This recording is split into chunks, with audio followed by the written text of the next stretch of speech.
In today's episode of Behind the Mic, Kim Jong Un. Did you guys know that he's only 36 years old? A lot of people saying that TikTok is actually really dangerous. People run with music. You need that external motivation. What do you do when the headphones come off? That is some serious discrimination going on there. That is nuts. Us as the human race, it would benefit us so much. Together as one, realize what that is messing up our planet. The Pentagon released a official video from unidentified aerial phenomena.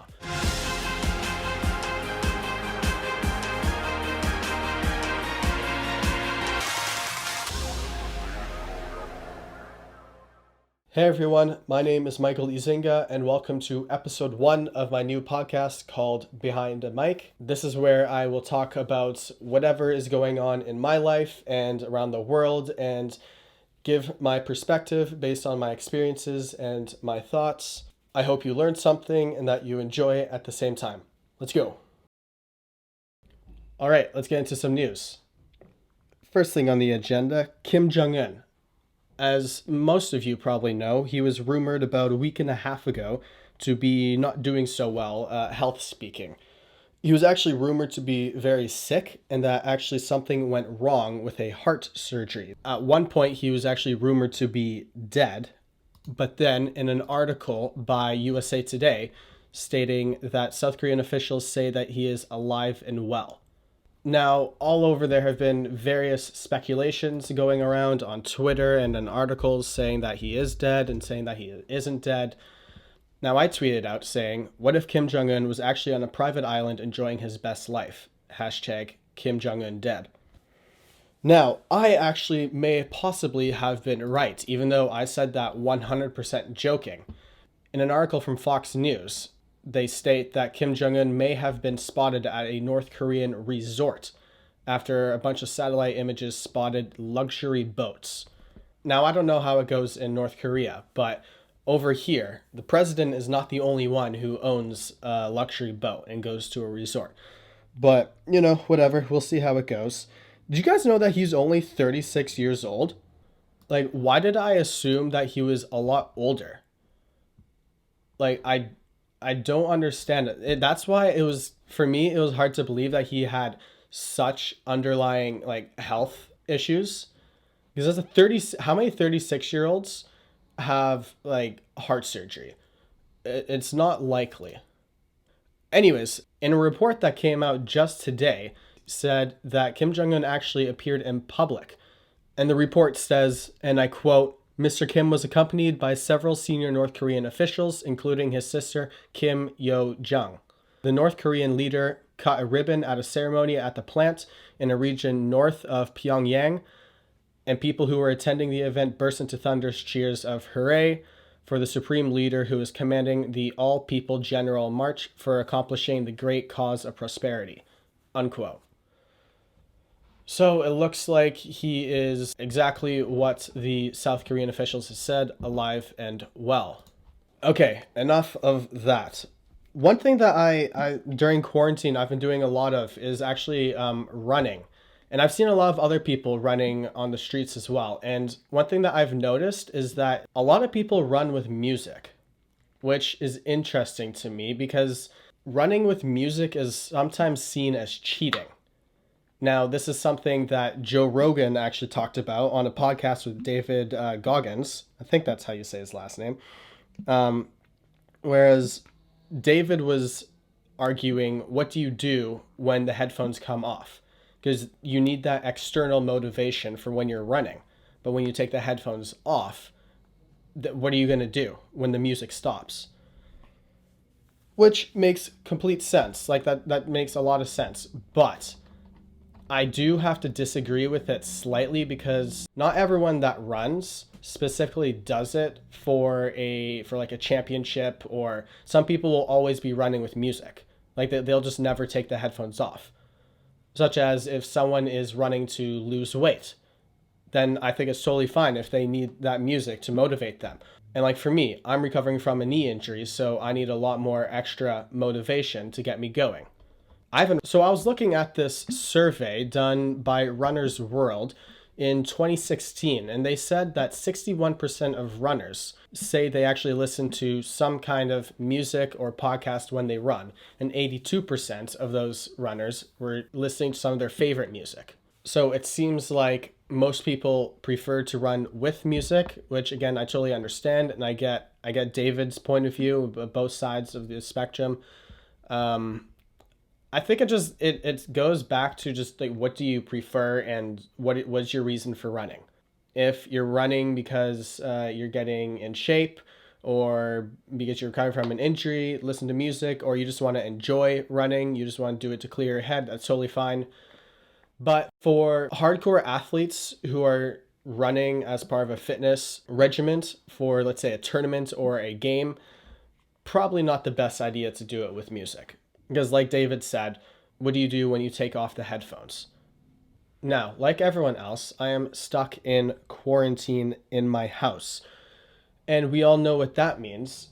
More binge watching of Netflix and YouTube and TikTok, like everyone else. Now, I'm not the biggest fan of TikTok just based on like the not the app, but a lot of the creators and the content that is at the top right now is I'm not really a fan of it. But in a article by Fox Business, they polled that 60% of TikTok users are actually between the ages of 16 and 24, which I find really hard to believe.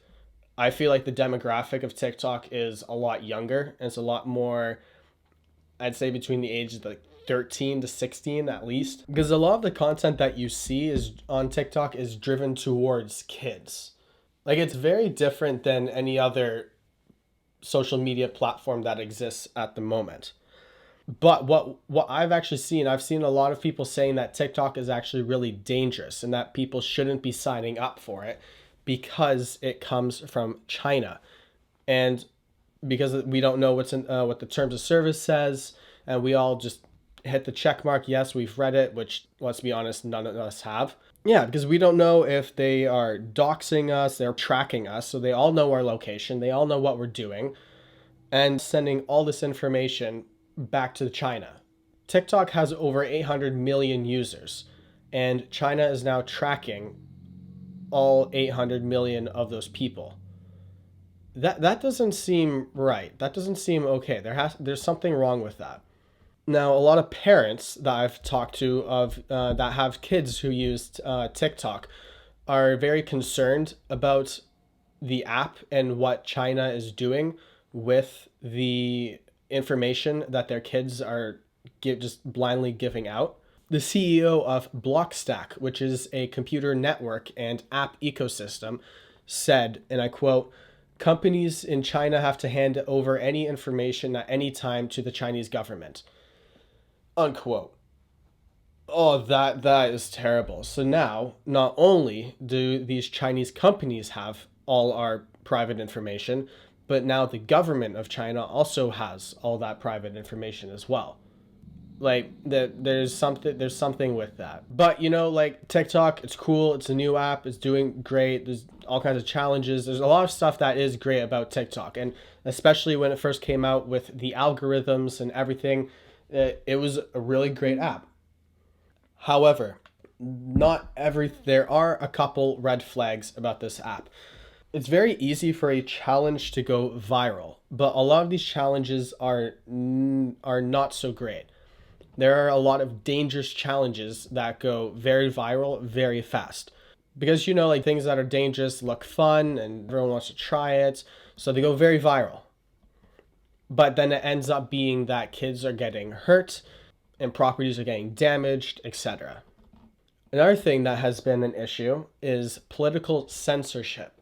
Now, this past November, there were concerns about the censorship on TikTok because a 17-year-old girl from New Jersey posted a political video disguised as a makeup tutorial, and was actually taken down.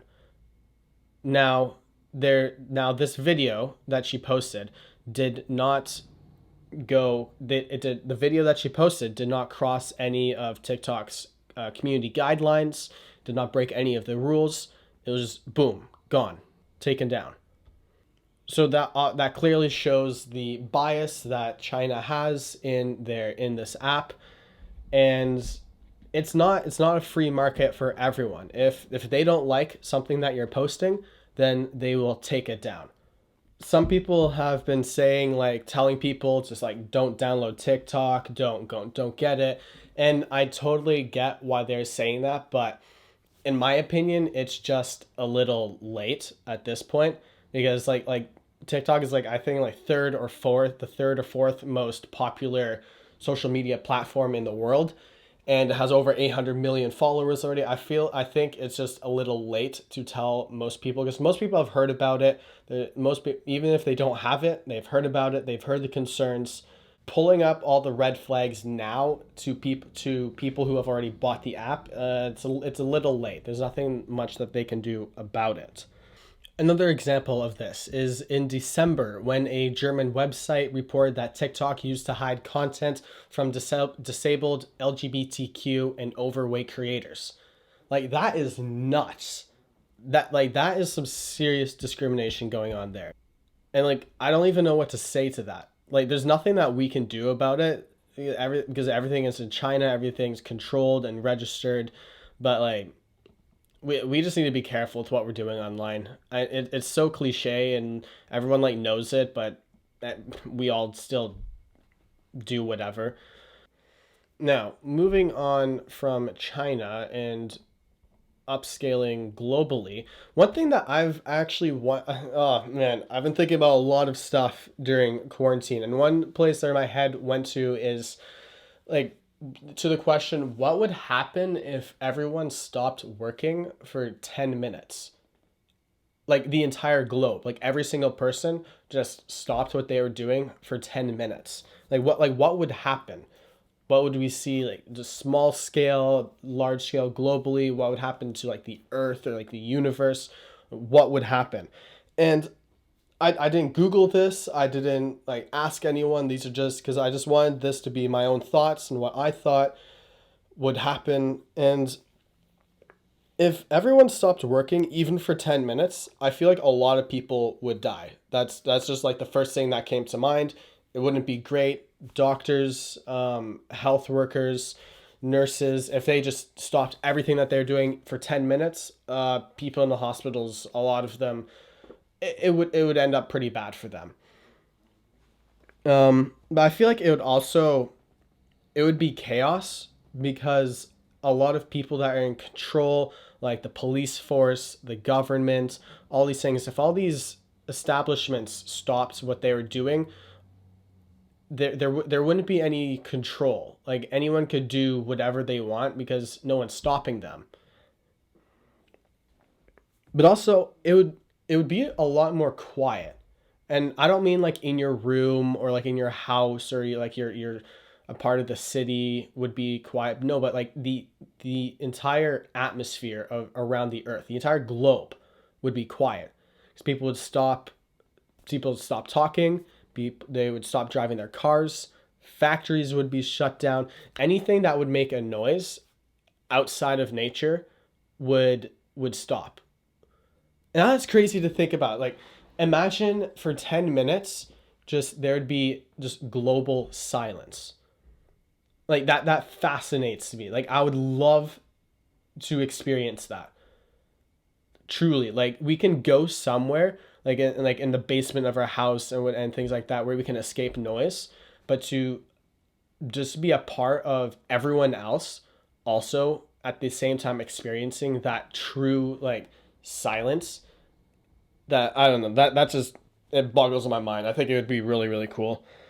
I feel like it would also give people just a chance to slow down and to just think about life and everything, because obviously, like, we could do that now already, but imagine if everyone did that at the same time. The entire globe would stop and just look at, like, what we're doing with our lives, and globally with, like, economics and all the, like, the messed up stuff that are happening. I feel like it would benefit us as a race, like the human race. It would benefit us so much, because we would, as together, as one, realize like what we are doing that is messing up our planet so much. I don't know. That's just my thoughts. I think it'd be really cool if the entire world could like just pause for like 10 minutes. Not so much a great idea, really, because, a lot of people are going to die and such. Oh, yo, did you? Oh man, you guys have probably seen this stuff. Have you guys seen the UFO videos from the Pentagon? So the Pentagon recently, I think it was like this was a couple of days ago, released a video of like a real video of some sort of, everyone's calling them UFOs, but they're called the Pentagon's calling them unidentified aerial phenomena. So, whatever they want to call it. But so the Pentagon released a official video from two fighter planes that caught some sort of symbol, some sort of object that was flying very low across the sea.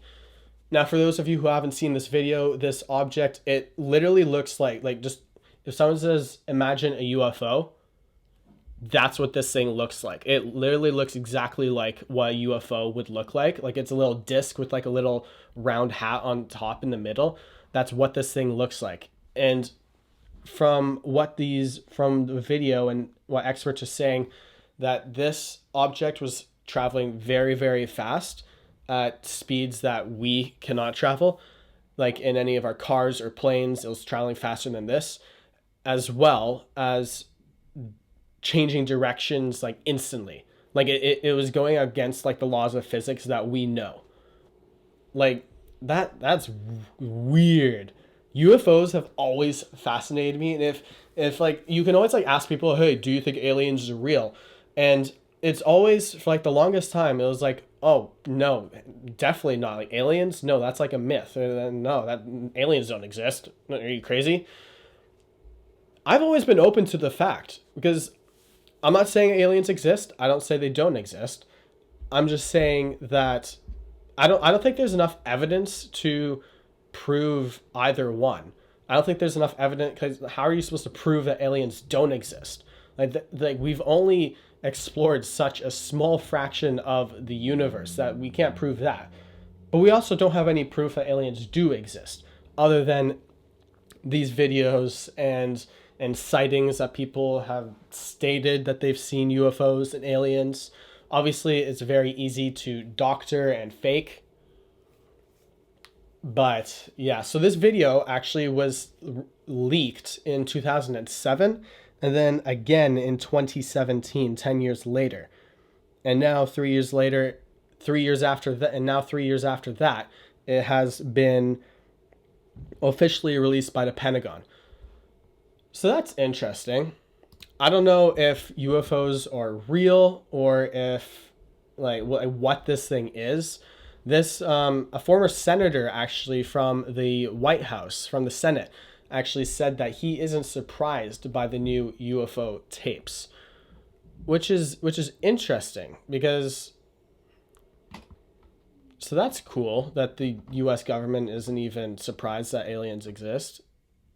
I guess that tells us a little bit about what they're doing in Area 51.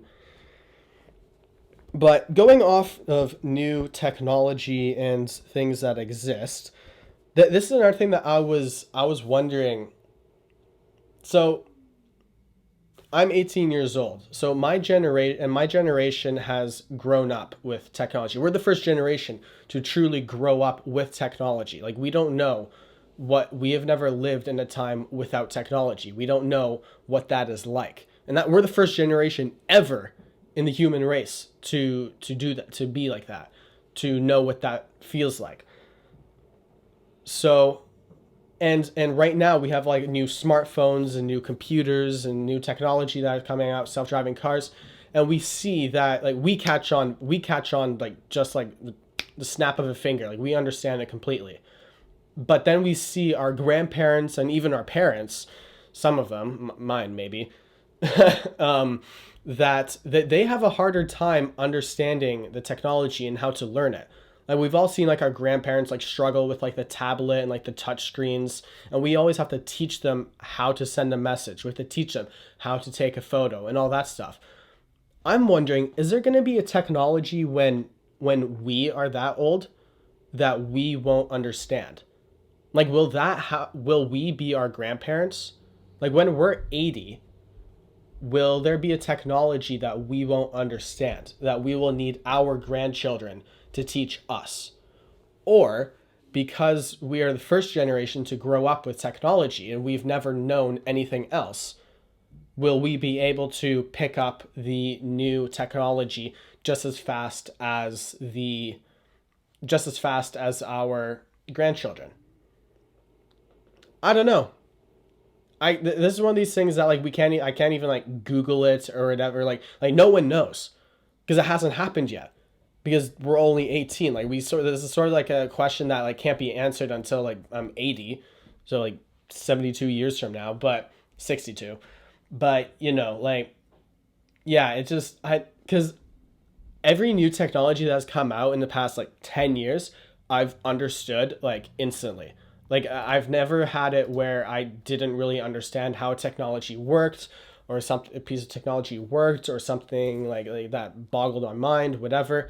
But I'm so curious and I'm sort of looking forward to it where when I'm 80, there will be some new piece of technology that I do not understand that like I don't know how to use it, how it works. Now I'll actually need my grandchild to explain to me how it works. Like I just I don't know. It's really cool. It's yeah. Yeah, that's just it boggles my mind. Like I feel like that would be really cool. I mean, I hope it doesn't happen. I hope that we can just pick it up as soon, like just as fast as our grandchildren. But because I don't want to be how my grandparents touch a tablet now. I don't want that to be me in 60 years. Like, please, no.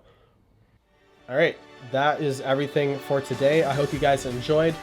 Let me know what you think and what I can improve on. You can find me at Behind the Mic on YouTube and coming very soon to Spotify and iTunes. Until next time, peace.